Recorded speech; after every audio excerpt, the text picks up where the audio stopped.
नमस्कार दोस्तों, मैं मनीष शर्मा स्वागत करता हूं आपका अपने YouTube चैनल रेड बुक क्लवर में दोस्तों। और आज हम चर्चा करने वाले हैं सप्तम भाव के राहु देव के ऊपर दोस्तों कि जब भी सप्तम भाव में राहु देव विराजमान होते हैं तो वो क्या अपना अच्छा और बुरा असर दोस्तों जीवन में दिखलाते हैं। तो आइए दोस्तों चर्चा को शुरू करते हैं। दोस्तों सप्तम भाव के राहु के जो फल बताए गए हैं, ज्यादातर सभी विद्वानों जो है अशुभ फल नहीं बताए हैं, अच्छे फल नहीं बताए हैं। सप्तम भाव के राहु को दोस्तों जो है स्त्री नाशक कहा गया है।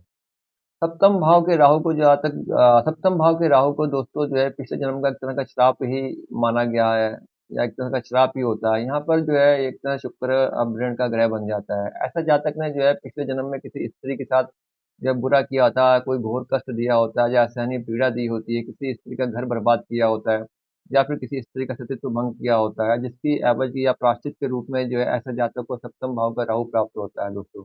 सप्तम भाव में दोस्तों शुक्रदेव की तुला राशि आती है और सप्तम भाव जो है शुक्रदेव का पक्का घर माना गया है। तो शुक्र लक्ष्मी के कारक हैं और आपकी पत्नी के कारक हैं। ठीक है, तो शुक्र लक्ष्मी आपकी पत्नी आपके घर की लक्ष्मी मानी जाती है।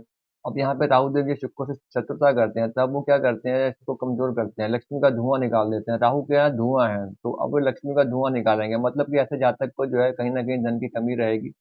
और या फिर जो है ऐसे जातक का जो है कहीं न कहीं पैसा बर्बाद होता रहता है, मतलब कि धुआँ निकलता रहता है, पैसे का धुआँ, पैसे की बर्बादी होती रहती है। दोस्तों सप्तम भाव जो है हमारे विवाह का है, हमारे रिलेशनशिप का है, हमारी मैरिज लाइफ का है। तो इन सभी चीज़ों के ऊपर जो है सप्तम भाव में राहु देव का असर रहने वाला है। तो अब ऐसे जातक को जो है देखिए क्या होता है कि पहले बताया गया है कि अब ऐसे जातक के विवाह में विघ्न आता है, बाधाएँ आती हैं, विवाह देरी से होता है। ऐसे जातक का जो पहला रिश्ता होता है ना दोस्तों, कई बार होकर टूट जाता है। मैंने अपने एक्सपीरियंस में देखा है, कई बार देखा है कि सप्तम भाव के राहुओं के जो जिनका भी जातक होते हैं, उनका पहला रिश्ता कई बार मतलब टूट जाता है। पहले कहीं बात हुई, रिश्ता हुआ, तिलक हुआ, मंगनी हुई और वो बाद में कुछ दिनों के बाद, महीनों बाद फिर ना कोई ऐसी बात बनी कि वो भंग हो जाता है, टूट जाता है। तो ऐसे इस तरह से विवाह में विघ्न बाधाएँ आती है, विवाह देरी से होता है। और सप्तम भाव देखिए राहु की वजह से क्या होता है कि राहु जो है अब यहाँ पे 2 विवाह के कारक बना देते हैं। पहले तो विवाह में देरी करवाई और फिर उसके बाद में अगर विवाह हुआ तो यहाँ पे 2 विवाह के योग बना देते हैं। अब क्या होता है कि पहली स्त्री जो है कई बार से पहली स्त्री से जो है तलाक हो जाता है, संबंध विच्छेद हो जाते हैं, ठीक है? और जब दूसरी स्त्री भी आती है तो भी जो है उसमें जो है आपस में प्रेम प्यार नहीं रहता। अब ऐसे जातक के जो है गृहस्थी जीवन में स्त्री के साथ अच्छे संबंध नहीं देखे गए हैं, वैमनस्य दूसरी स्त्री के साथ भी वैमनस्य बना रहता है, लड़ाई झगड़े चलते रहते हैं, या तो स्त्री बीमार रहती है या फिर लड़ाई झगड़े चलते रहते हैं, कई बार तो दोनों ही चीजें होती हैं। तो अब ऐसा जातक जो है अपनी बीमार स्त्री के ऊपर पैसा लगाता रहता है, और या फिर जो है ऐसा जातक के जो यार दोस्त होते हैं वो उससे जातक के पैसे खा जाते हैं, या ऐसा जातक खुद जो है अपने यार दोस्तों को पैसे खिलाता है या उनको खिला कर खुश भी होता है। दोस्तों सप्तम भाव के राहु के समय अब ऐसे व्यक्ति की जो विवाह होता है वो अपनी जात बिरादरी से बाहर होता है, अंतर जाति विवाह होता है। और अब ऐसे जातक की कई बार क्या देखने में आता है कि अपनी उम्र से अधिक स्त्री, मतलब अपनी उम्र से बड़ी स्त्री के साथ विवाह देखा गया है। कई बार तो तलाकशुदा और बच्चे वाली स्त्री के साथ भी दोस्तों विवाह होता देखा गया है।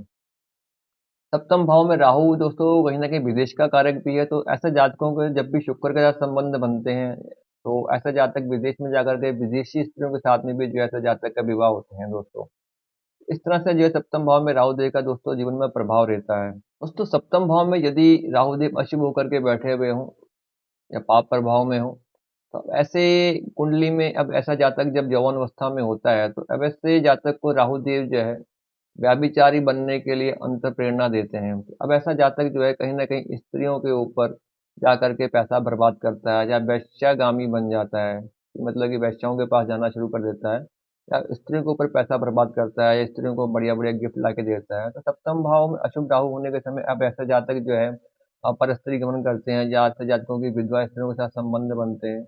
अब ऐसे एक संबंध बनने के बाद में जो है ऐसे जातकों के संबंध ज़्यादा देर तक चलते भी नहीं हैं और जल्दी टूट भी जाते हैं। लड़ाई झगड़े ऐसे जातकों के जो रिलेशन बहुत जल्दी ब्रेकअप हो जाते हैं, टूट जाते हैं, झगड़े हो जाते हैं।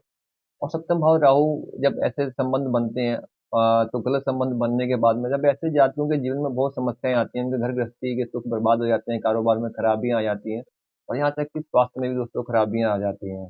दोस्तों बात करते हैं लाल किताब की। तो लाल किताब में अच्छे और बुरे दोनों ही प्रभाव बताए जाते हैं। तो सप्तम भाव के राहु को चांडाल और लक्ष्मी का धुआं निकालने वाला कहा गया है, जो मैंने पहले आपको भी आगे वर्णन किया है। तो यहाँ पे जो है स्वयं जातक मालदार होगा, पैसे वाला होगा, और ऐसे जातक के चाहे ससुराल या फिर औरत का सुख क्यों ना हल्का हो, मतलब कि उनके हालात अच्छे ना हो, औरत बीमार वगैरह रह सकती है, जो मैंने आपको बताए हैं।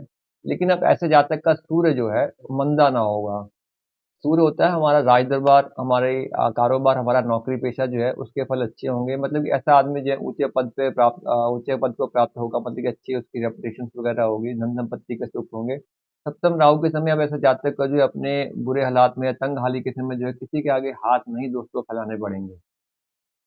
तो ये थे दोस्तों राहु के अच्छे हालात। और बात करते हैं बुरे हालातों की। लाल किताब के अनुसार दोस्तों, लाल किताब के अनुसार 20 या 21 साल से पहले ऐसे जातक को विवाह नहीं करना चाहिए जिसकी भी कुंडली में सप्तम का राहु हो। और 20-21 साल से पहले या 21वें साल की गई जो शादी है वो गैर मुबारक होगी। तो ऐसी शादी जो है बहुत जल्दी तलाक हो जाता है या स्त्री मर जाती है, एक विच्छेद हो जाता है। दोस्तों ये मैंने अपने अनुभव में भी पाया है। सप्तम भाव के राहु के समय मैंने देखा था, एक लड़की की कुंडली में सप्तम का राहु था, उसका 20 या 21वें साल शादी हुई थी और 3-4 सालों बाद उसकी जो है मृत्यु हो गई थी, किसी कारणवश उसकी हत्या कर दी गई थी। तो उसके विवाह में भी लड़ाई झगड़ा हुआ था। तो सप्तम राहु का ये प्रभाव मैं अपने जीवन में मैंने खुद अपने अनुभव में देखा है। और जो मैंने पहले बातें बताई हैं कि विवाह देरी हो जाती है, रिश्ते होकर टूट जाते हैं, तो ये तो आम बातें हैं, सप्तम राहु की कुंडली जिनमें ज़्यादातर होती हैं वो होती रहती हैं। लेकिन 100 में से 90 कुंडलियाँ ऐसी होती हैं जिनमें राहु के दुष्प्रभाव नहीं भी देखने में आते हैं, जहाँ पर राहु अच्छे फल भी दोस्तों देता है। जहाँ पे लाल किताब में लिखा गया है कि स्वयं मालदार होगा, राज दरबार का फल उत्तम होगा और पैसे वाला होगा दोस्तों। तो ये थी बात दोस्तों कुछ खास प्रभावों के बारे में। आइए दोस्तों अब चर्चा करते हैं राहु देव सप्तम भाव के समय जो है अपने गृहस्थी जीवन को बचाने के लिए, जब पैसे का धुआं निकल रहा हो, घर की बर्बादी, सुख बर्बाद हो रहे हो, लड़ाई झगड़े रहते हो, तो ऐसे में जो है राहु को नेक करने के लिए, राहु को शुभ करने के लिए क्या क्या उपाय करने चाहिए दोस्तों। इसमें जो है एक बहुत ही विशेष उपाय मैं बताने वाला हूँ, जो आपको शायद यहाँ पर आज तक किसी को आपने मिला है कि नहीं मिला है, लेकिन फिर भी मैं आपको ये जो उपाय बताने जा रहा हूँ ये बहुत ही विशेष उपाय है। सप्तम भाव जो है ये शुक्र का है और राहु यहाँ पर शुक्र का धुआं निकालता है दोस्तों। राहु एक धुआं है, ठीक है। तो अब जब यहाँ पर सप्तम भाव का राहु जब धुआं निकाल रहा हो, तो यहाँ पर एक उपाय बताया गया है पंडित जी द्वारा कि चांदी की पाइप में सिगरेट पीना। ये आप इसे एक रेमडीज के तौर पर कर सकते हैं। चांदी की पाइप बनाइए जिसमें सिगरेट फिट कर ली जाती है, मतलब सिट उसमें सिगरेट फिट हो जाए और उस चांदी के पाइप से जो है सिगरेट पीनी चाहिए। जो धुआं है वो चांदी की पाइप से फिल्टर होकर के अंदर आएगा और वो धुआं अपने मुंह में भर के उसको उड़ा देना है, ठीक है। तो मतलब यहाँ पर जो हुआ कि जो सिगरेट है ये राहु की मानी जाती है, शनि राहु की। और जब आप इसको अंदर का धुआं लेते हो तो राहु का है, वो चांदी की पाइप जो है वो चंद्रमा की है। जब राहु का धुआं चांदी की पाइप से टच होके आता है तो वो शांत होकर के आता है और आपके मुख में गया धन, शुक्र में जो दूसरा स्थान है ये शुक्र का ही माना जाता है, तो आपके मुंह में जब धुआं जाएगा राहु का तो वो जिसको आपने अंदर नहीं लेना है उसको आपने बाहर ही छोड़ देना है, ठीक है। तो वो उस तरह से राहु का जो दुष्प्रभाव है, जो राहु का जो धुआं निकल रहा है, तो वो शांत होना शुरू हो जाएगा और आप जैसा उसका जो प्रभाव है आप खुद इसको निकाल रहे हो। इस तरह से एक बहुत ही बढ़िया उपाय है। लेकिन सिगरेट पीना, स्मोकिंग करना एक तरह से सेहत के लिए हानिकारक है, लेकिन फिर भी जो लोग पीते हैं या कोई रेमेडीज के तौर पे करना चाहते हैं तो इसको कर सकते हैं दोस्तों। और दोस्तों इसमें पंडित जी ने जो रेमेडीज लिखी हुई हैं, जो सभी लोगों ने बताई भी हुई है सप्तम राहु के समय, कि शादी के समय जब कन्यादान होता है तो कन्यादान के समय जो है अपने दामाद को चांदी की ईंट कन्यादान के समय दी जाती है। जब तक वो ईंट घर में रहती है तब तक जो है ऐसे मियाँ बीवी के जो गृहस्थी जीवन बचा रहता है। बहुत ही बुरे हालात में जब भी लड़ाई झगड़े, टेंशन वगैरह जब भी जीवन में आते हैं तो वो ईंट जो है ऐसे में आपके गृहस्थी जीवन की रक्षा करती है दोस्तों, आपका जो रिश्ता बना रहता है। और जब सप्तम भाव के राहु के समय में कम उम्र में अगर शादी हो जाए या प्रॉब्लम्स आ रही हो तो चांदी के बर्तन में जो है, गोल चांदी का बर्तन लेके उसमें गंगा जल डालकर, उसमें चांदी का चौथ टुकड़ा डाल के जो है मंदिर में स्थापित करना चाहिए, मंदिर में दान देना चाहिए। और एक इसी तरह से गोल चांदी के बर्तन में गंगा जल डालकर चांदी का चौथ टुकड़ा अपने घर में भी कायम रखना चाहिए दोस्तों।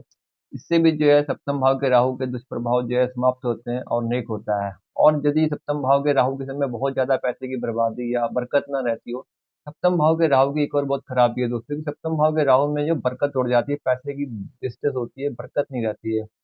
उसमें जो है एक आपने बर्तन लेना है, जैसे कोई भी आप लोटा ले लीजिए, एक लोटा ले लीजिए, उसमें गंगा जल डाल लीजिए और उसमें गंगा जल डाल के 2 चांदी के चौथ टुकड़े लीजिए, एक जल प्रवाह कर दीजिए और एक उस लोटे में डालकर उसके ऊपर ढक्कन लगा कर और चारों तरफ से जो है कली का टांका लगवाकर जो है उसे आप अपने घर के सेफ या अलमारी में कायम करें। जब तक उसमें वो पानी रहेगा और वो टुकड़ा रहेगा तो आपके घर में धन संपत्ति सुख समृद्धि की वृद्धि होती रहेगी, बिजनेस आपके देखेंगे बंद हो जाएगी और बरकत बढ़नी शुरू हो जाएगी दोस्तों। और तो ये देखते रहे साल 2 साल बाद कि पानी सूख तो नहीं गया है, जब भी उस लोटे का पानी सूख जाए तो टांका खुलवा करके जो दोबारा फिर उसमें पानी डाल के टांका लगवा दिया जाए। और दोस्तों सप्तम भाव के राहु के समय जब विवाह ना हो रहा हो, विवाह में अड़चन बाधाएं वगैरह आ रही हो, तो 7 सूखे नारियल अपने सिर से 7 बार एंटी क्लॉकवाइज घुमा करके जो है आप हर महीने जल प्रवाह कर सकते हैं। ऐसा करने से भी जो विवाह में आ रहे विघ्न बाधाएं दूर हो जाएंगी। और सप्तम भाव में राहु के समय यदि विवाह में या वैवाहिक जीवन में समस्या है तो आप हर अमावस्या पे 7 सूखे नारियल अपने सिर से एंटी क्लॉकवाइज घुमाकर जो है जल प्रवाह करते रहें। सप्तम भाव के जो राहु के जो दोष हैं वो हमेशा ही समाप्त होते रहेंगे, जहाँ उनके प्रभाव में कमी रहेगी और जीवन में शुभ असर दोस्तों आते रहेंगे। दोस्त दोस्तों बात करते हैं सप्तम भाव के राहु देव के समय क्या निशानियां होती हैं। तो सप्तम भाव के राहु की जो निशानियां हैं, सबसे पहले ऐसे जातक के कहीं ना कहीं दो विवाह की शर्त होती है कि दो विवाह, ऐसे जातक के दो विवाह होते हैं। घर का जो साउथ वेस्ट होता है वो थोड़ा नीचे की ओर झुका हुआ होता है। सप्तम भाव के राहु के समय घर में किसी न किसी को सीने में दर्द की शिकायत रहती है। सप्तम भाव के राहु के समय अब ऐसा जातक का जो पैसा है वो जो है अपनी पत्नी की सेहत पर खर्च होता है, या फिर यारी दोस्ती में ऐसा जातक जो अपने पैसे खर्च करता है। सप्तम भाव के राहु के समय यदि घर के साउथ वेस्ट में अंडरग्राउंड पानी का टैंक बना हुआ हो, तो फिर ऐसे में जो है ऐसे घर के जातक की जो है ऐसे घर के मुखिया की जो है कहीं ना कहीं मृत्यु हो जाती है अचानक से। तो ये कुछ खास नोट्स हैं, कुछ खास निशानियां हैं सप्तम भाव के राहु की दोस्तों, जो मैंने आपको बताई हैं। दोस्तों ये थी कुछ खास जानकारी सप्तम भाव के राहु के बारे में। आशा करता हूँ आपको ये वीडियो पसंद आएगा। और अधिक जानकारी के लिए दोस्तों आप मुझे कॉल कर सकते हैं। मेरा परामर्श बहुत ही कम शुल्क में आपको प्राप्त होता है दोस्तों। तो उम्मीद करता हूँ आप ज़रूर मुझे सपोर्ट करेंगे, मेरे चैनल को सब्सक्राइब करेंगे। और मिलते हैं दोस्तों अगले वीडियो में, तब तक के लिए जय श्री राम।